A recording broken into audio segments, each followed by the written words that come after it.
Yo, yo, yo! Today is Free Ride Friday, so hang out to the end of the episode to learn who won this week's free ride to the $100 MBA. Every week, we give away a free ride to our training and community, over 180 video lessons, workbooks, interviews with experts, ask questions anytime, a whole lot more.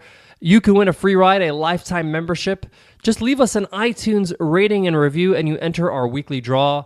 To learn more, just go to 100mba.net/show. You can win the free ride next week. Let's jump into today's episode.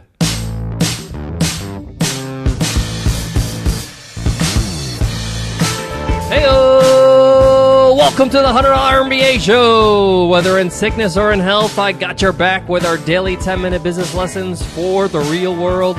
I'm your host, your coach, your teacher, Omar Zenhom.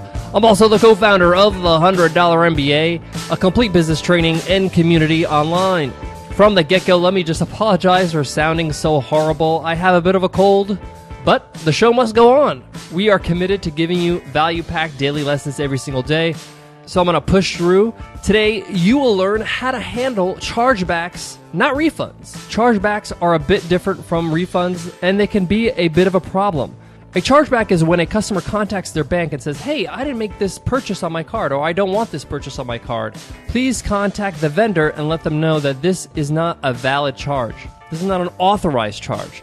And this is called a chargeback. The bank will contact you and or your payment gateway and let them know that this is not an authorized charge. This could be a bit of an issue. How to handle it properly is important. That's what today's lesson is all about. So let's get down to business.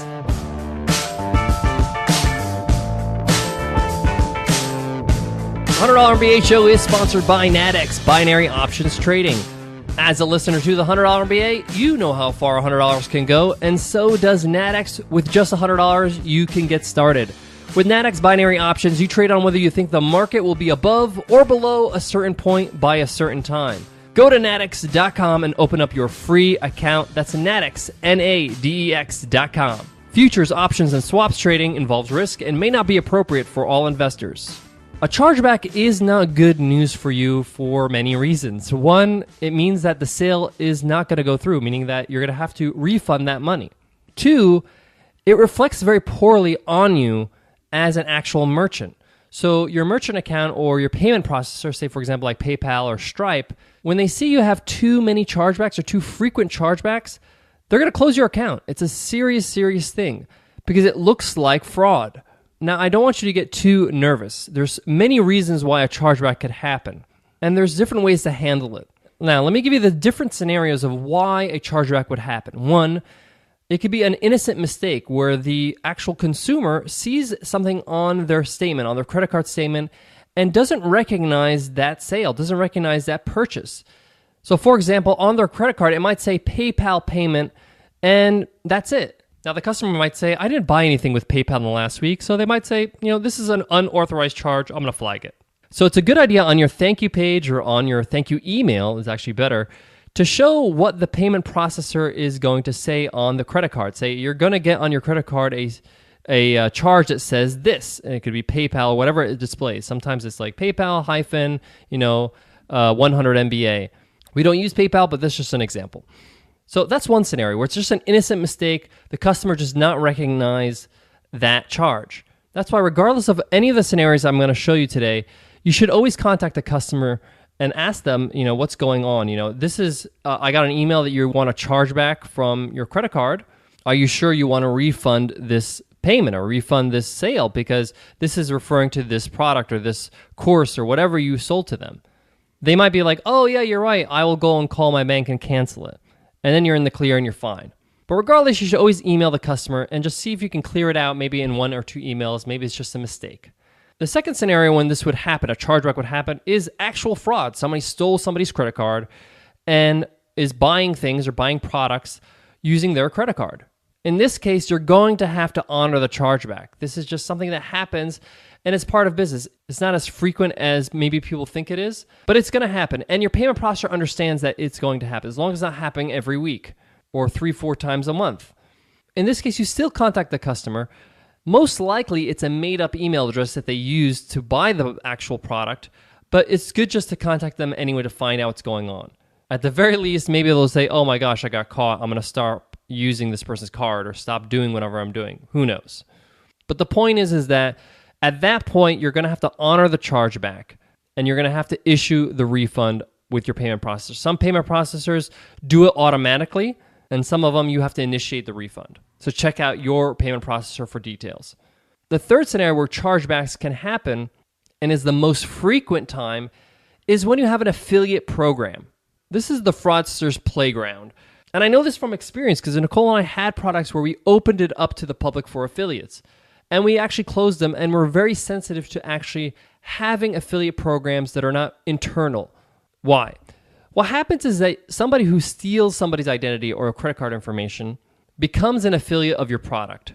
They then use their affiliate link to purchase products with that stolen credit card so they can earn affiliate commission. Most of the time, what happens is they earn the commission before they actually get caught and the owner of the credit card realizes their credit card number has been stolen. So they get the commission and they're not really worried about the product itself. Usually it's a digital product and they don't even open it and they don't really care. They're just looking to make money through the affiliate program. And what happens is that you end up paying the affiliate automatically because you don't know it's fraud until it gets reported. And then you have to pay back the fraudulent charge, the unauthorized charge. So you're hit twice. It's like you're paying twice. And that can get really frustrating really quickly. So you got to be very careful if you're going to run an open affiliate program, meaning that anybody from the public can sign up to become an affiliate and promote your product. What a lot of people do now is to protect themselves is have an internal affiliate program where they control payouts, and you'd have to be an actual buyer of the program or the product to become an affiliate. There's still risk there, but you really minimize the risk. There's a few things I need to point out when it comes to chargebacks, how to handle it, and how to have a system in place in your business. But before that, I got to show some love to today's sponsor, Spark Business from Capital One.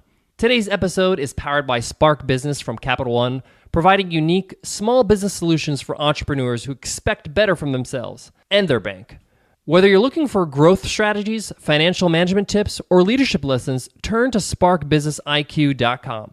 The Spark Business IQ team keeps an ear to the ground and stays current on the latest business trends and strategies to help you improve your business outcomes. They talk to business owners like you to learn from and share stories of their success and challenges. Spark Business IQ is designed to deliver insights, tips, and inspiration to business owners at all stages of growth.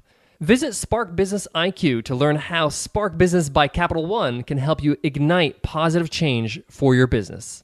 Like I said at the top of the episode, having too many chargebacks can be a serious problem for you and your payment gateway. You may not be able to have a payment gateway to actually process credit cards on your website if you don't have it under control. There are a few things you can do to actually minimize chargebacks. One of them is making sure you have an SSL certificate. An SSL certificate is something that gets put on your actual domain and host to make sure all transactions are secure. That's when you see that little lock in your browser. And instead of it being HTTP, it becomes HTTPS for secure. An SSL certificate is really inexpensive. It's like $10 a year, and you can get it from your domain provider or your hosting provider. It's actually quite inexpensive. Another thing you could do is have a clear FAQ area or instruction for refunds. You may even want to put it in the footer. Refund questions, and you just click that, and it has clear instructions on how to process a refund. How do they contact you? So you can initiate the refund. When you refund somebody through your payment processor, it's not seen as something bad. It's fine. That's just part of doing business. Chargebacks look bad because it's being initiated by their bank and it looks like fraud. Some people, when they want to refund something, they don't even bother contacting the company. They just contact their bank and say, hey, I didn't authorize this charge. Please make sure that this is removed from my statement. And that's when the chargeback happens. So having clear instructions really helps. Maybe in your thank you email you can have, if you have any questions about your product or need any help, please visit our FAQ section. Most people find the answer they're looking for within seconds. That really helps a lot of businesses lower their chargebacks. Lastly, like I said, if you're going to do an affiliate program, make sure it's an internal one. This is just my opinion. Some people don't agree with me. They think an affiliate program that's open to the public maximizes sales. But I found that it can get really messy, and sometimes it's not worth all the trouble of all those chargebacks that you get. All right, guys, that wraps up today's lesson. But it's time to announce this week's Free Ride Friday winner. Who won the free ride, the lifetime membership to the $100 MBA this week? And the winner is Ben Bennett, 2311. Ben Bennett says, Mind Ninjas, 5 stars. This podcast is like a daily vitamin, only it goes down easy. I recommend this show to anyone who values their time and likes learning efficiently. Omar delivers pure knowledge with a lot of takeaways and does so with zero fluff. Nicole does an excellent job keeping the show sounding great and professional. The $100 MBA show is so good that it gets my first podcast review ever. Thank you so much, Ben, and welcome to the $100 MBA. You are a Free Ride Friday winner. Your mission is to email us at contact@100mba.net so we can hook you up with the free ride to the $100 MBA. Guys, you too can win a free ride. Just drop us on iTunes, rating and review. It takes 2 minutes, and it helps support the show because it gives us more exposure on iTunes so we can reach other business builders just like you. Guys, I want to leave you with this. Sometimes in business, you're going to have to deal with these things like chargebacks that are just a headache. They're just not fun. They're not glamorous, but it's just a part of doing business. And that's why I wanted to address this today. I want to make sure that you know that there are ways for you to minimize these headaches. But even